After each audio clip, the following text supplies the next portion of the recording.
Africa has been the provider. If you look at Europe, Europe cannot survive without Africa. One situation that people don't realize, post-World War, when the US came up with the Marshall Plan, what they don't tell you is that the contribution through exploitation of African minerals was actually the biggest funder of the European Recovery Plan, ERP, aka the Marshall Plan. This is of direct concern for Europe, for our security and our prosperity. So we need to show the same unity of purpose towards Africa as we have shown towards Ukraine. This is a must. We need to focus on cooperation with legitimate governments and regional organizations. We need to develop a mutually beneficial partnership which focuses on common issues for Europe and Africa. The same people who have the audacity to tell us that we are poor countries, they are taking trillions out of Africa every year. And what is the African doing? Like an obedient, programmed black man, we just give in. We know the facts, but we just do nothing about it. In this new reality, Africa and Europe are called to answer the very same questions. How can we create good jobs for our people? How can we deliver on the aspiration of our youth? How can we de-risk and diversify our economies? How can we break free from unsustainable dependencies while ensuring access to capital, resources, and technologies we need? Europe has entered a moment it never thought it would face, a moment so dangerous, so humiliating, and so deeply unexpected that top European leaders are scrambling behind closed doors, panicked, silent, and terrified of the truth getting out, because what just happened didn't come from Washington, it didn't come from Moscow, it didn't come from Beijing, it came from Africa. For decades, Europe walked around with the quiet confidence of a continent that believed it would always be in control of resources, of global supply chains, of trade, of influence. But today, that confidence has shattered. Today, Europe has discovered that Africa now controls one thing so vital, so irreplaceable, and so essential to Europe's survival that losing access to it could trigger an economic crisis unlike anything the EU has seen in its entire history. And the shocking part, Africa didn't fight for it. Africa didn't beg for it. Africa didn't even negotiate for it. Africa simply woke up proud, united, self-assured, and realized it held power the world had been pretending for years that it didn't have. This is the moment Europe hoped would never come, the moment Africa stopped being the supplier, the follower, the underdog, and became the lifeline inside Europe's corridors of power. Everything has changed. Ministers who once dismissed Africa as a secondary market now whisper about contingency plans. Economists who once lectured Africa about development now warn that the EU could face shortages, shutdowns, and skyrocketing prices if Africa tightens its grip. Intelligence reports describe the situation as a strategic vulnerability. Diplomats call it a nightmare scenario. But Africans call it something else: respect, finally, because for the first time, Europe has realized it can't simply dictate terms, it can't simply demand access, it can't simply expect compliance. Africa is no longer waiting for approval, permission, or praise. Africa is choosing its partners, shaping its policies, and protecting its resources on its own terms. And those terms are sending shockwaves through Europe. This crisis didn't appear out of nowhere. It has been building for years quietly, steadily, and invisibly while Europe focused on its internal politics, energy problems, and declining industries. Meanwhile, Africa was investing, rising, organizing, and expanding, no longer a continent spoken for by others, but a continent speaking for itself. No longer a passive participant in global trade, but a decisive force capable of reshaping global markets overnight. And now that power is being felt. European factories dependent on Africa are already reporting disruptions. Market analysts warn that without immediate cooperation from African suppliers, production lines could halt within weeks. Industries that Europe thought were untouchable, from food processing to manufacturing to energy, are suddenly vulnerable. Prices have begun to spike. Importers are panicking. Warehouses are running emergency calculations. And politicians, who once spoke confidently about Europe's economic stability, now fear the very thing they always denied. Africa holds the leverage, but how did this happen? Not through charity, not through aid, not through diplomacy. It happened because Africa stopped undervaluing its own power. It happened because African nations realized that the world's most advanced economies depend on Africa's resources, Africa's agriculture, Africa's minerals, Africa's logistics, Africa's population, Africa's future. And once African leaders began coordinating, even loosely, Europe's control began to crumble. This shift is so profound that analysts are calling it the beginning of a new global order. For years, Europe operated with the mindset that Africa needed Europe more than Europe needed Africa.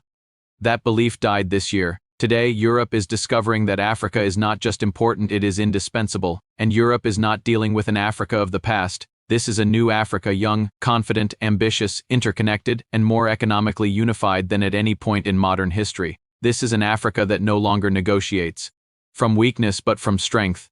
An Africa that knows its value. An Africa that has options: China, the Middle East, BRICS Plus, and its own booming internal markets. So when Africa tightened the reins on this critical lifeline, Europe wasn't prepared, not mentally, not economically, not politically, and the panic spreading across the EU tells the world everything it needs to know.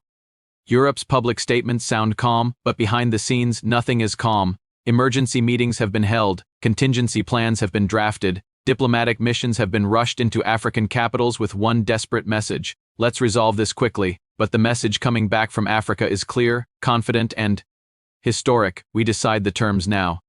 This is the power shift Europe feared. This is the moment Africa has been waiting for, and the entire world is watching Europe scramble to secure what it once took for granted, watching Africa stand tall, unapologetic, and entirely in control, watching a global order tilt subtly but unmistakably toward the continent underestimated for generations.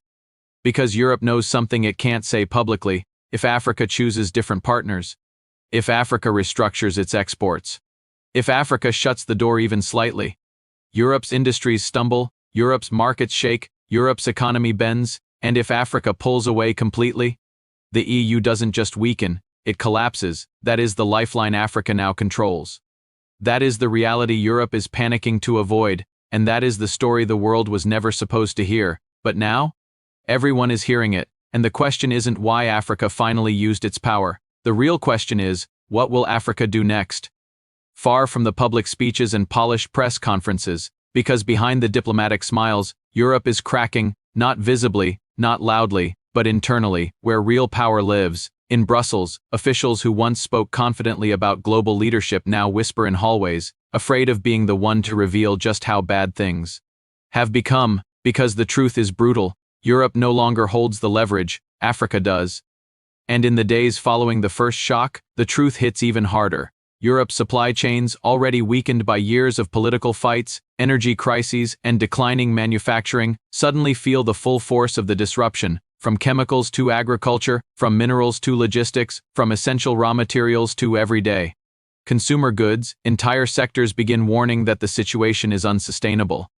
That word unsustainable is one European analysts hate using, but this time they have no choice. Meanwhile, Africa is not panicking. Africa is not scrambling. Africa is not begging for negotiations. Instead, Africa is doing something far more powerful: breathing. For the first time in decades, African ministers enter meetings knowing the pressure is not on them but on Europe. They speak calmly, clearly, and confidently. Gone are the days when African leaders were expected to accept whatever terms were presented to them. Now they set the terms and Europe listens. This sudden power shift sends shockwaves through political circles across the continent.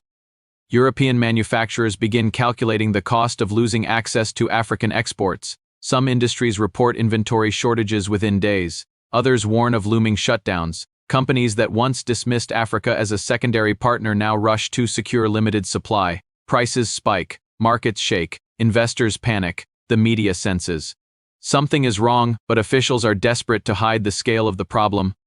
Because if the public finds out that Africa, not the United States, not China, not the Middle East, is the biggest threat to Europe's economic stability, the political fallout would be explosive. Yet the truth is undeniable. Every country that Europe once underestimated, every African economy once described as developing, now stands at the center of Europe's survival, and Africa knows it.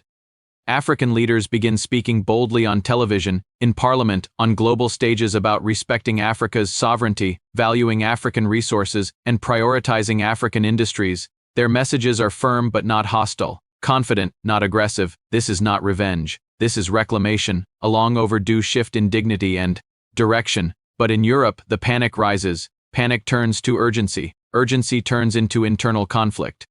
Internal conflict turns into policy fractures. Politicians argue publicly about the severity of the crisis. Economists clash over emergency responses. Industry leaders hold private meetings with government ministers, demanding action. A quiet desperation spreads across the EU, not for dominance, but for cooperation. Europe needs Africa in a way it has never needed another region before, and that dependence is rewriting the balance of global power. Yet Africa is not acting alone. For the first time, nations across the continent speak with a unified tone. Trade blocs coordinate, ministers communicate, business communities align, social movements amplify the call for economic sovereignty, and what Europe always feared, African unity, begins to take shape. While Europe tries to contain the crisis, new players move in. China increases trade offerings and investment proposals. The Middle East strengthens supply commitments. BRICS Plus welcomes African nations with open arms, and every new agreement Africa makes tightens the pressure on Europe. Not because Africa is attacking Europe, but because Africa finally has options. Options Europe can no longer compete against. This reality forces Europe into a rare position. Humility. European delegations quietly travel to African capitals, no longer with demands, but with apologies, proposals, and promises. They ask for meetings, they request negotiations, they seek mutual partnership, but African leaders know the truth: Europe is not seeking partnership. Europe is seeking survival, and even European citizens begin to sense a shift. Prices rise, shortages appear, commentators question why Europe seems so vulnerable, journalists dig for answers, and slowly the truth begins leaking into the public sphere. Africa controls something critical, something essential, something Europe cannot live without, but the most dramatic moment comes when internal EU documents never meant for the public are leaked. Reports describing Africa as a strategic dependency, critical vulnerability, and potential systemic threat spread across social media. People are stunned. The narrative Europe once told about Africa collapses instantly. The world sees it, Africa sees it, Europe sees it, and the illusion of European dominance evaporates. Meanwhile, African citizens celebrate, influencers, commentators, and youth across the continent praise the shift. Africa Rising is no longer just a slogan, it is a reality unfolding in real time. For decades, Africa watched the world dictate its policies, shape its markets, and determine its future. But now, Africa shapes its own path and the world adjusts. This moment becomes more than an economic shift, it becomes psychological, emotional, historic. For the first time, Africa is not reacting to global power. Africa is the global power. And Europe, struggling to maintain stability, faces a question it never imagined confronting. What happens if Africa tightens control even further? What happens if Africa limits exports? What happens if Africa demands better terms? What happens if Africa says no? Europe doesn't have good answers, because every answer leads to the same conclusion. Africa holds the lifeline, Africa holds the leverage, Africa holds the future, and Europe is panicking because the world just witnessed something unimaginable a decade ago, a complete reversal of power. But this is only the beginning, because while Europe battles internal fear, Africa is making strategic decisions that could redefine the global order for the next 50 years. The balance of power has shifted. The old world has cracked, a new era has begun. And Europe knows it cannot survive without the one thing Africa now controls. But the real question, the one trembling beneath every diplomatic conversation and emergency meeting, is this: what will Africa do with its newfound power? Act 3 will answer that.